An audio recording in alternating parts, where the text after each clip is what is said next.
Hello and welcome to the Federal.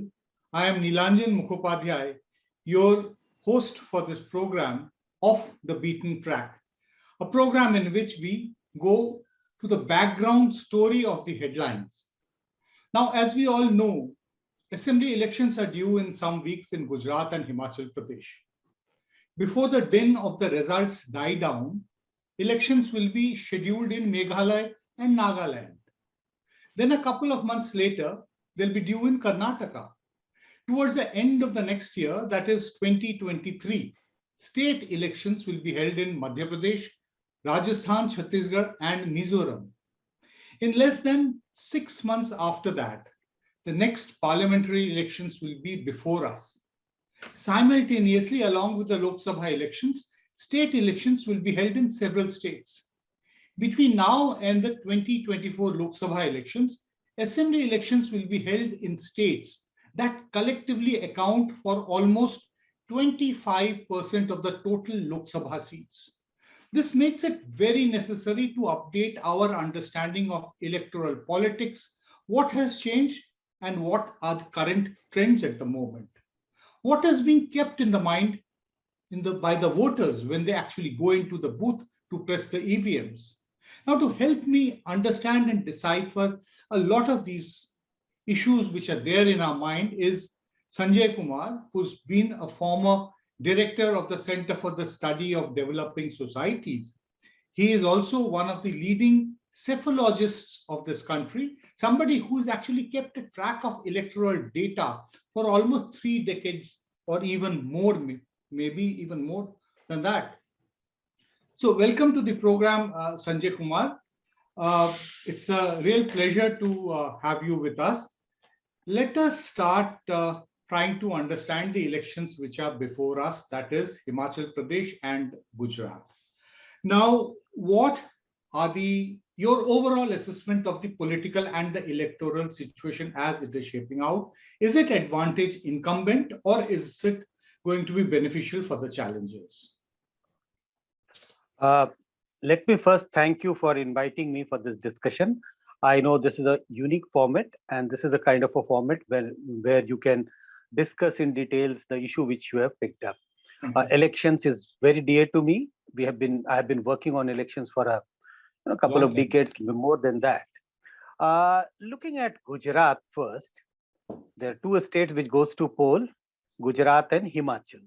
A lot of focus on Gujarat. So let us first talk about Gujarat. I have a very limited interest in Gujarat elections. Why do I say that? When I say a limited interest, I think my interest is limited only to how many seats BJP is going to win, whether BJP will be able to improve upon its performance of winning 127 seats. That is the highest tally of seats which BJP has won. And the other interest would be who is going to be number 2, who is going to be the number 2 party in Gujarat, whether it is going to be Congress or Aam Aadmi Party. Aam Aadmi Party has made huge noises in Gujarat. I think if you travel to Gujarat, you get a sense that people have started recognizing this party. I was in Gujarat for a few days, and wherever I used to introduce myself as someone who has come from Delhi, the immediate response or the counter question used to be, "Aap Aam Aadmi Party wale? Are you from the Jhadu wale aaye? Are you from Aam Aadmi Party? Are you from Jhadu wala?" So I can clearly see that Aam Aadmi Party has made its footprint visible. How strong it is, verdict will tell us that whether it is too strong to upset the electoral calculations of Congress. Certainly, I don't see Aam Aadmi Party emerging so strong that they can upset the electoral calculations of BJP. That is why I say the limited interest, because I don't see any question mark about who is going to be the winner in this election in Gujarat. So I'm very clear about that, who is going to be the winner. The only question is how big is going to be the victory of BJP or how small is going to be the victory of BJP. So the basic question is who is going to be the runner-up and whether it is actually going to become a potential challenger to the BJP in Gujarat in the long run. Now, this leads me to ask you a question that if the Aam Aadmi Party is emerging in a big way, then it obviously means that the Congress is yielding ground. What do you think are the reasons? Is it only the neglect by the central leadership, the perceived neglect by the central leadership, or is it also because of local factors that the Congress has actually run out of steam in Gujarat? I think a couple of factors. The two factors which you mentioned is absolutely there. Uh, the neglect of central leadership about what is happening in Gujarat, and the situation of the party in the state. The party is completely in shambles. If you talk about leaders, people would find it extremely difficult to name 4 or 5 Congress leader. If I'm talking Right. about the leader who have a statewide presence in the different localities, people might talk about 1 or 2 Local leaders leaders. locally. But I think the big problem is about the perception. Uh, I think perception is playing a very important role in these elections. When I say these elections, at least during last 1 decade or little more than that, and the perception is getting created that Congress to khatam ho rahi hai, Congress is getting Right. finished. Uh, so even if there is a support, some reasonable support on the ground, but this perception has percolated down till the village level that Congress is getting finished, and people look at Aam Aadmi Party as a possible alternative. People also Right. talk about possible alternative because they think Aam Aadmi Party may not be that strong to challenge BJP or to challenge Congress.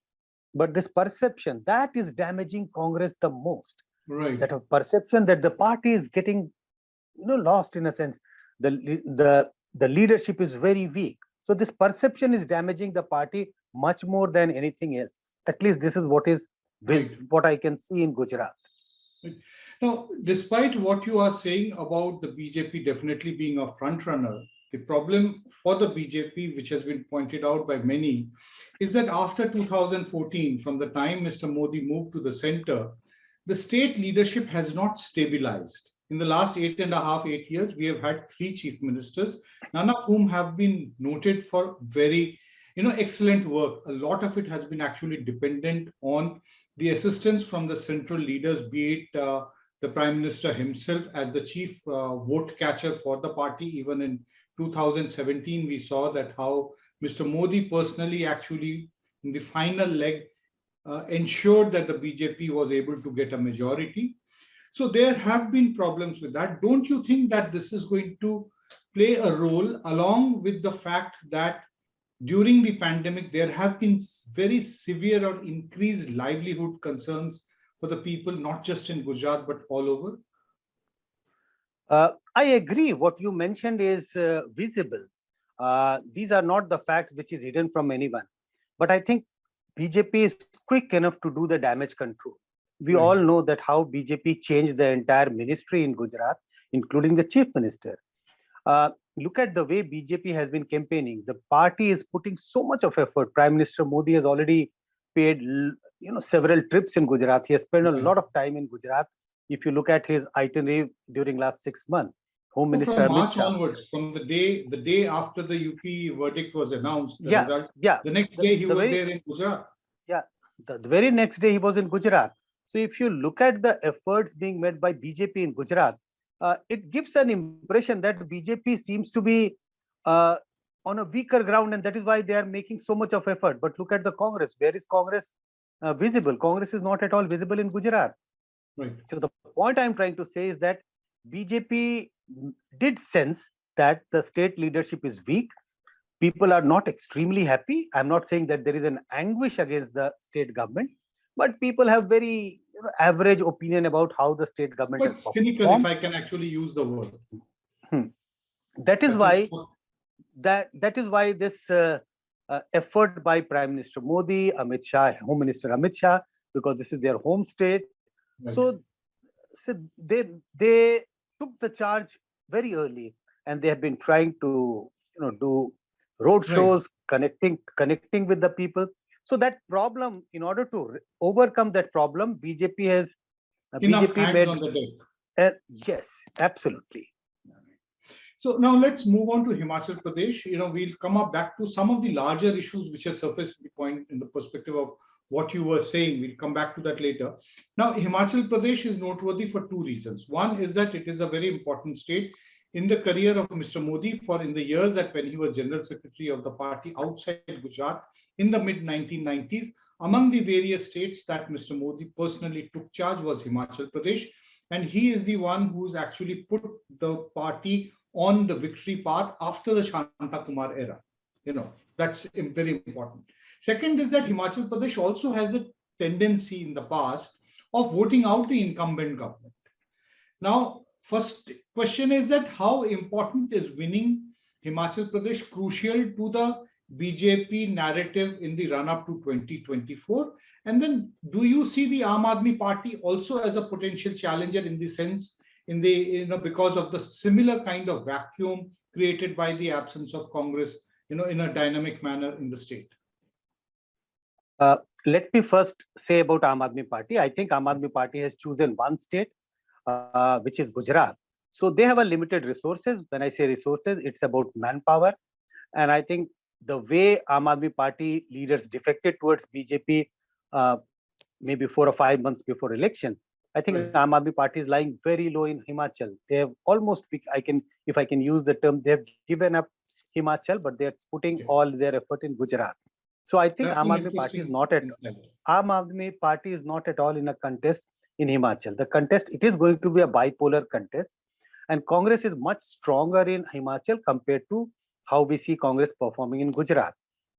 There is, in my opinion, there is a real contest in Himachal, contest between BJP and Congress. Yes, there are some indicators. If you look at the past electoral data, past electoral trend in the state, we might say that Congress has an advantage. Congress has an upper hand because the governments have kept changing in the state. And if we look at the by-election results, BJP lost Yes. a lot of by-elections uh, just an year ago. But Yes. I think we also need to tell the viewer or remind the viewer and remind ourselves that many such records have been broken during last 4 or 5 years. Kerala, a state where governments kept changing, Yes. returned the same government. Uttarakhand, government kept changing, returned the same government. UP, more or less the same story. So the past electoral trend of decades have got upset by different political parties. Many people thought West Bengal Trinamool Congress would be losing. But look at the way Trinamool Congress came back to Really a thumping majority. retain power, thumping majority. So many such electoral records have got broken. So Congress cannot feel happy or be comfortable just looking at the trend that there has been an alteration in the government. So they have a better chance of winning election. They need to work hard. And I would still say Congress has a chance. They are up in the fight.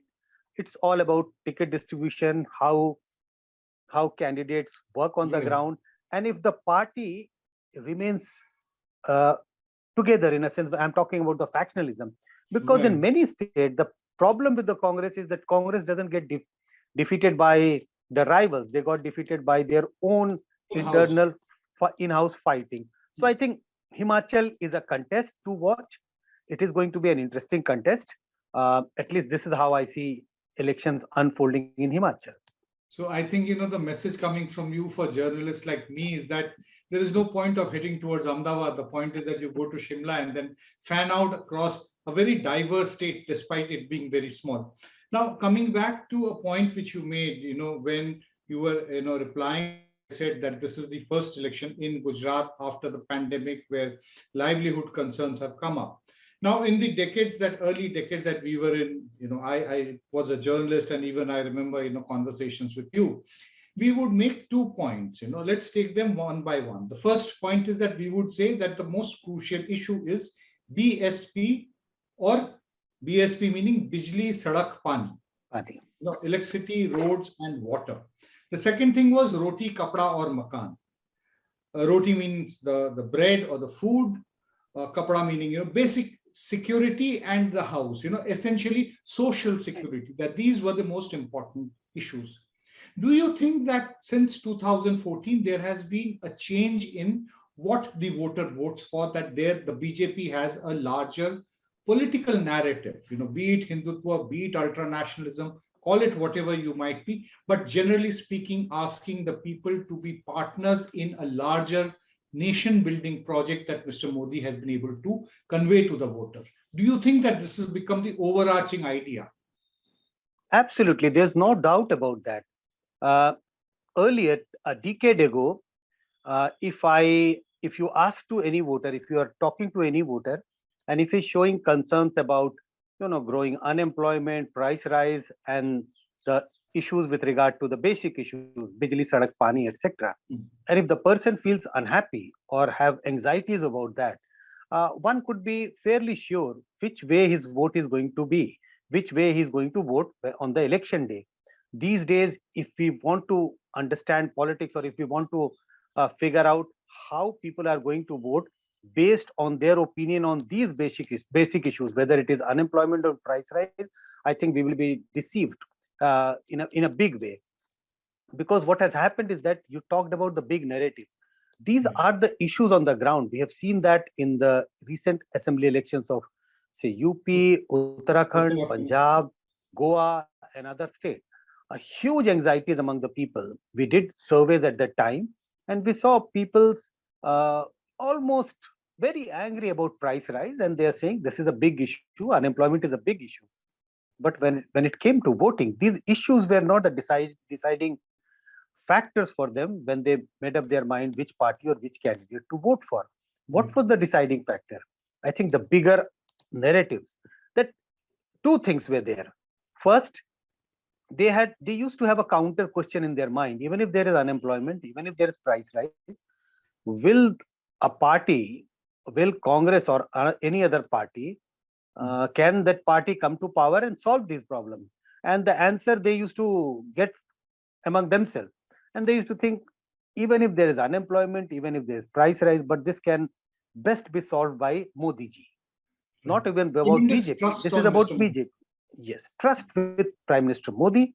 And also, these things are, problems of the today. Tomorrow it can be solved.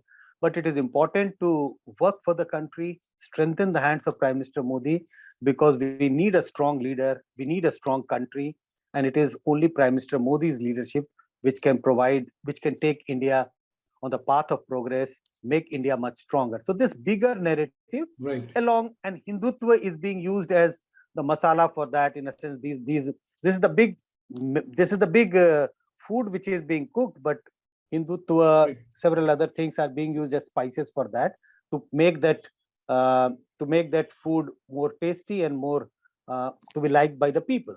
So that is what is happening.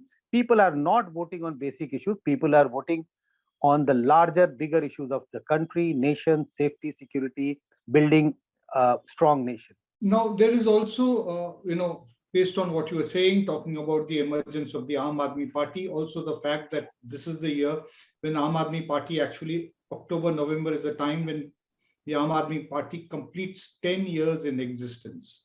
It really was set up around the same time 10 years ago.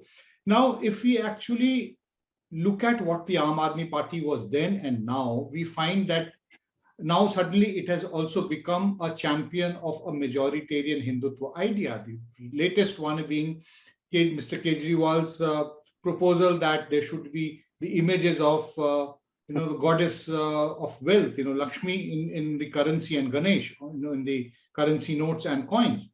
Essentially, it shows, that it is not ideologically contesting against the BJP. So, do you think that ideological contestation has ended in India? Absolutely. If you look at how different political parties have started campaigning at the time of elections, we never, last several decades, we never saw Congress playing soft Hindutva. We never saw regional parties, also leaders of regional parties, visiting temples, and even if they may be visiting less, visiting temples portrayal has been done from pardon me for interrupting, from the time of Indira Gandhi, from the time of Rajiv Gandhi's politics. The soft Hindutva has always been in the basic, beneath the surface of the Congress politics. But these days, this is the point I was trying to say.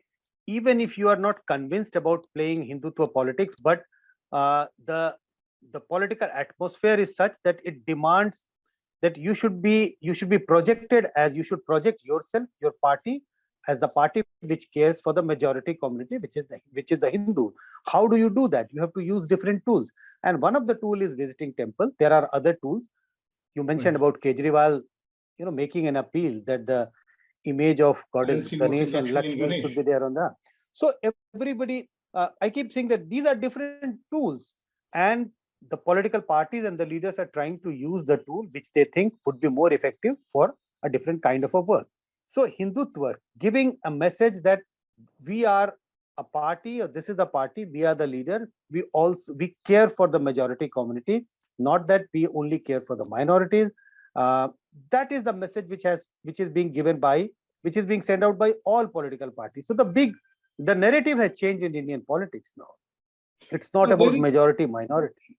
there is a point, which I want to, ask you. This is something related to uh, what I have been feeling for quite some time, and I also recently wrote an article for the Federal, for the same website that we are actually talking on.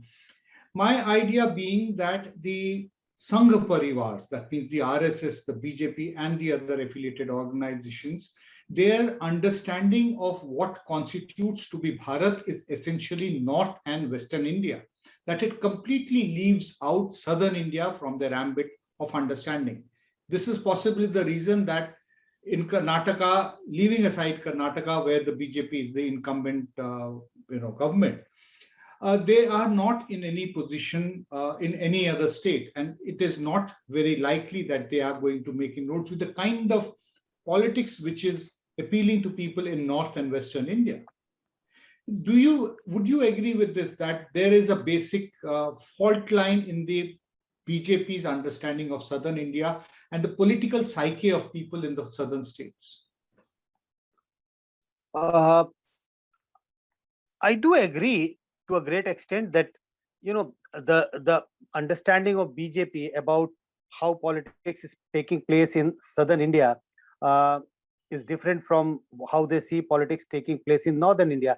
But I don't think that BJP has given up about their expansion plan in southern India. They are making a lot of effort to make inroads in Kerala, in Tamil Nadu. In Kerala, they managed to have some footprints when it came to Definitely. at the assembly election. So I think we would be making a mistake if we think that BJP's expansion in southern India is going to be restricted up till Karnataka, because they don't have a vision about how do they take the party forward in other southern states. I think they are working hard on that. um, the You're symbolism, working, uh, they're Sanjay using ji, working hard is one thing, but the basic idea, very recently, for instance, the Indian Navy launched a new ensign, and it was drawn from Shivaji's navy, completely leaving out the fact that, and ignoring the fact that the Chola dynasty possibly has a previous and a much older and a much more larger naval footprint than what Shivaji had. His navy was essentially what is called by experts as a brown water navy, whereas the Cholas had crossed the oceans and had a fully functional blue water navy. So there are these issues, that the inability of the BJP to get into the mind when they talk about advent of intruders from outside. They talk about the medieval era, ignoring completely the fact that Islam first arrived in India, in southern India, on the coastlines, on what is today modern Kerala. That is where Islam first made its advent. So there are these large areas where they are unable to relate to the psyche, and despite the effect, I feel that there is possibly a bit of a deficit as far as being able to make a major electoral connect with the people, and so they will be primarily dependent on North and Western India for getting a majority in parliament. uh, it is true that if we are talking about 2024 election, the That's the right. BJP would be dependent largely on North India, Northwest, and to a great extent, Eastern India. But I think BJP is not going to give up on expansion plan for the Southern India. They may not be successful in winning a lot of seats in Southern Indian state, but I think Andhra and Telangana is on their radar. They may be Right. able to make some inroads in Telangana, Kerala. I'm not saying that they will be able to win Win seats seats. in Kerala, but they will make their presence felt. But the disagreement with you on the point which you mentioned, the kind of narrative which you were trying to, the kind of things which you were trying to narrate about BJP's poor understanding about the history, etc. I think these are only limited to people like you, me, and the intelligentsia in the media. People on the ground, common people on the ground, don't look at these things so carefully. And when people are, rallying behind BJP in the northern India or in the new states where BJP is expanding, it's not about BJPs have intelligent leader or not. Do BJPs have learned leaders or not? Do they have leaders who are educated or not? It's all about the narratives which they have been able to build. And these narratives about more about the day-to-day lives of the people. It's about making difference in their day-to-day life. It's not about looking at history, etc. Those are things for, I think that's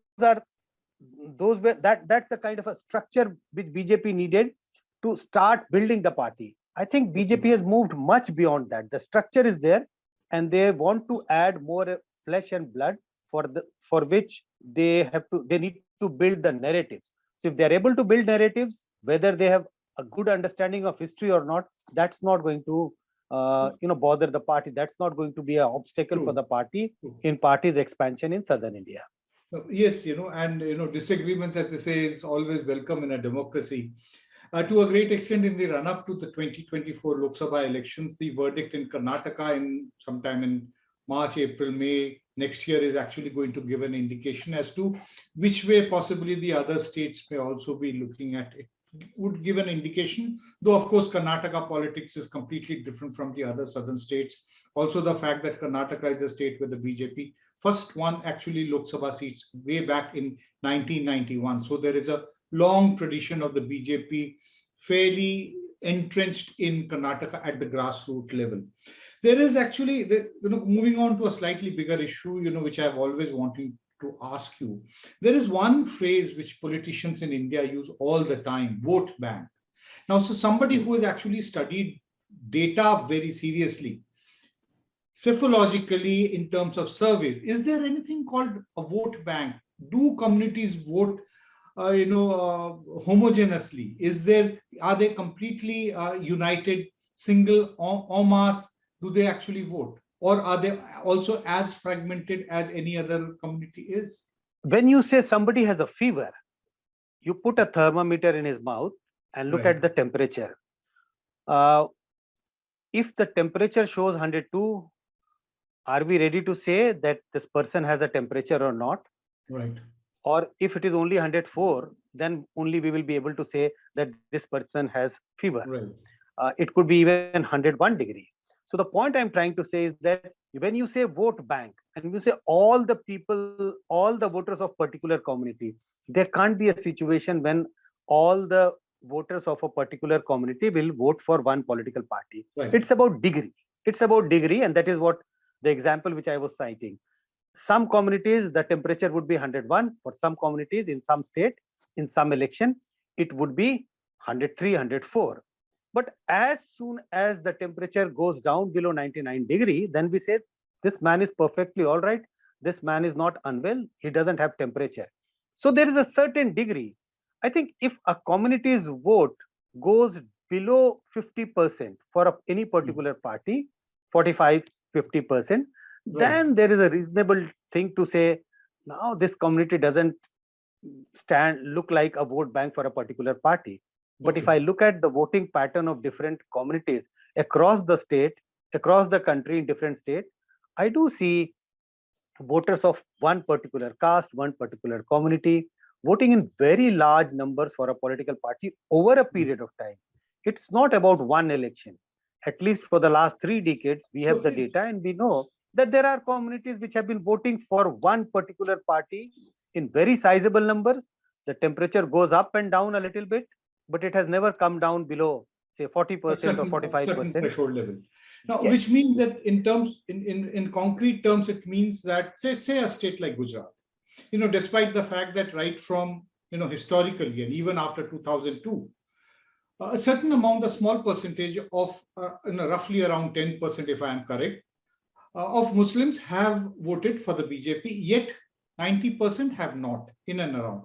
So I think, what you are saying, that then it means that yes, it is possibly justified to say that yes, in Gujarat or in other states, there exists what is called a Muslim vote bank. Or maybe if we actually say that in certain states in Jharkhand, the tribal vote is going in one particular way. So yes, there is a certain community vote, there is a vote bank. Now, vote bank has actually become a phrase in politics. It's actually, shared common interests. That is what is basically, uniting people. There used to be a time when scheduled castes in Uttar Pradesh were united to a great extent behind the BSP. It is no longer the case now. It has gone in towards the BJP.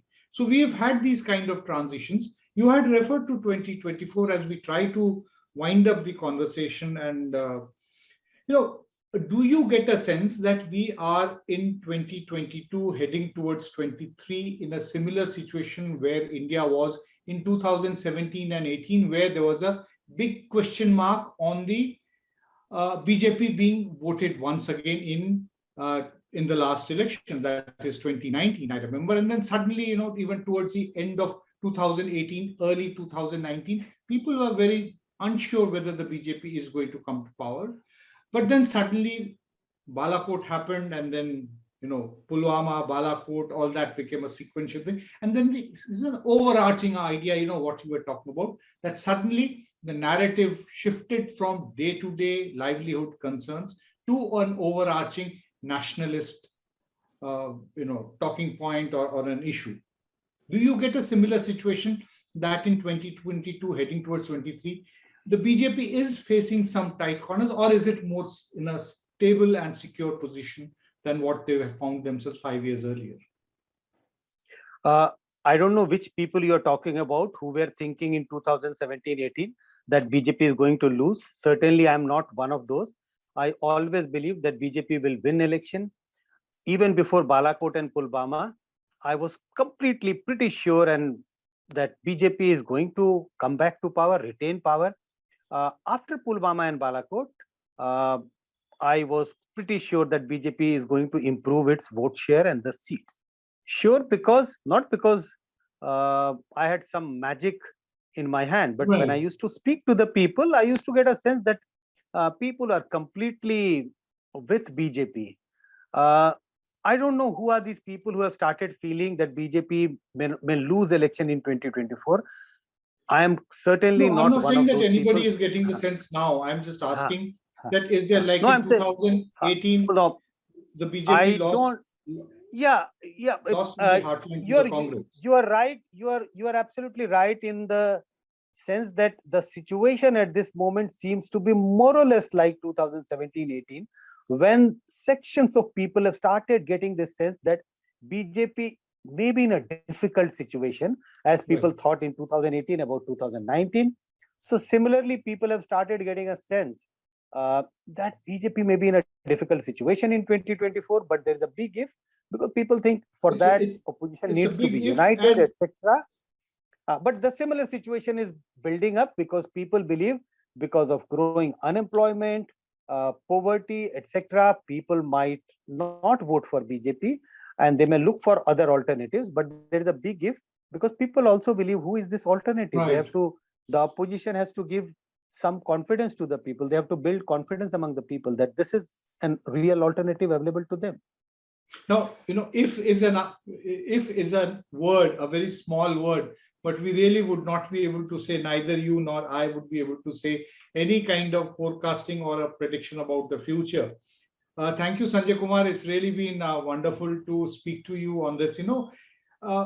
Layer by layer, you unpeeled a lot of issues which are there at the back of the mind. We are in a situation where we are getting into the run up to 2024. We have very important elections coming up in Gujarat and Himachal, followed by a large number of elections. So India has always been known as a land of serial elections, and understanding elections is always very important. And who else but you could have been there that we talked about elections. Thank you very much once again for coming and joining us on this program.